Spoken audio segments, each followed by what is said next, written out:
Hello, I am Kodili-nye, the son of wonderful. Welcome back to another round of street vlogging. We are going to be discussing Igbos as agents of economic development. This is part 2.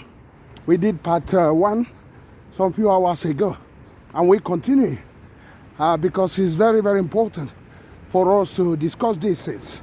Good morning, good afternoon, good evening, and good night, depending on your geographical location and your time zone. It's very cold here. You can see how I am wearing, and it's very important to cover all everywhere. So in this part 2, yes, I am an Igbo boy, but a Nigerian boy. But if for me, I would have preferred the emphasizing of ethnicity in Nigeria to completely based on the Nigerianness. But unfortunately, we are yet to have that in Nigeria because the leadership are still tribal and no Nigerian leadership yet. Until that happens, Nigeria remain a country which has chosen religion and tribalism as the bedrock of the nation instead of unity and economic development. Other nations tend to choose unity, oneness of a country, and economic development above religion and tribalism and division.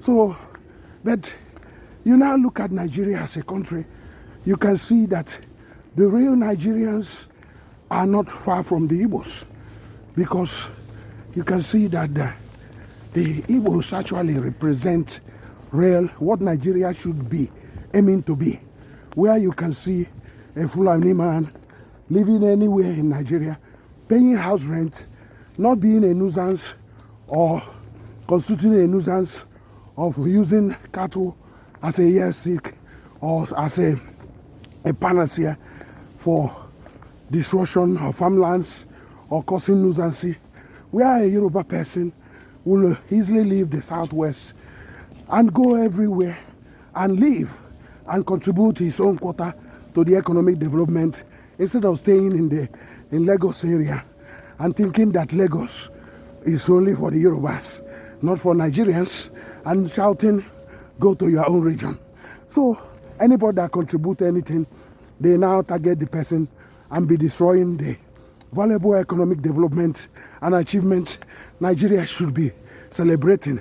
In other countries, you celebrate those that invest because they do empower other people by means of job creations and other things. So that's now formed the bedrock of what we are going to discuss this morning. That if you look at what a lot of people in Nigeria, other people has actually tried to hide from even average Igbo man, that their huge population, not just huge population, but population of relevant people with abilities, people that work very hard, that create economy, is huge.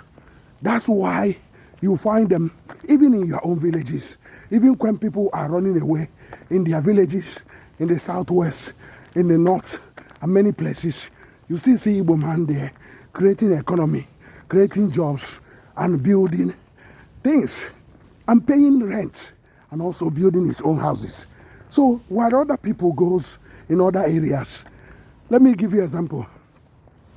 People from other areas, they go to other area, they don't even bother building good houses because they think that Nigeria, that place is not Nigeria. Their Nigeria is only in their region. So, and that mindset has contributed to the why Nigeria has been left behind by China, Taiwan, Japan, Indonesia, Malaysia, and many of these countries, because Nigeria has chosen tribalism and religion instead of economic development and unity. So they have, ethnicity has become the bedrock. That's why you can see that even in the last election, where the choice is quite obvious, light and darkness, a lot of them decided to dabble into darkness, thinking that how can you find light in the darkness? Because the darkness will give you darkness, the light will be light. So that's why the country continues to suffer. That's why people are shouting, oh, where is the president?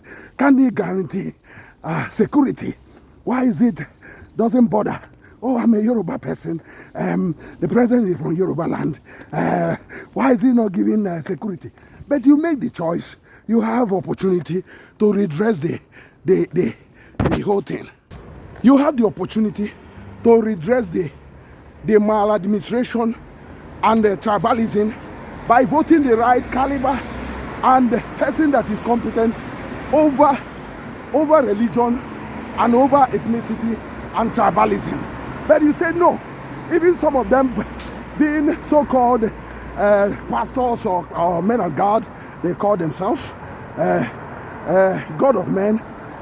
We are telling you, oh, do not vote for the Igbos or do not vote for these people. One of them, a notable one, even quoted and said that he that called me a bastard if I vote an Igbo man.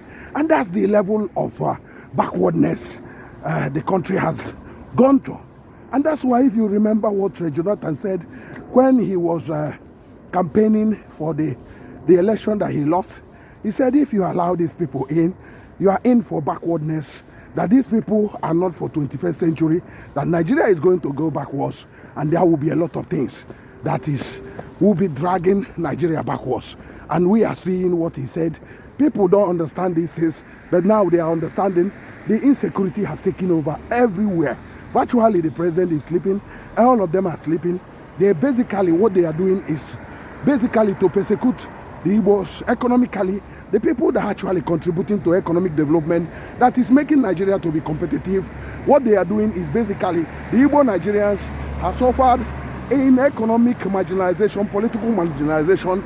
You think about people that are very, very industrious, you'll be thinking about, when you say that the country has regions, you'll be seeing, okay, the international airports, everything, opportunity for every region, but not at all. That the people that are mostly, that travel, that do businesses, they have to abandon their own region because the government, tribal governments in Nigeria, chose not to allow the same equal opportunity, the same infrastructure that are in every other place. And the region with one of the smallest landmass, if you look at the areas the Igbos and their brothers in the southeast the land are very, very small. But you'll be thinking that all the roads there would have been completed. But the government will choose to build 200 kilometers of road in one state instead of completing the one that is in the east. Think about Onitsha-Enugu Expressway. It's been on rehabilitation for over 20 years. This is only 100 and something kilometer road. It has not been completed up till now.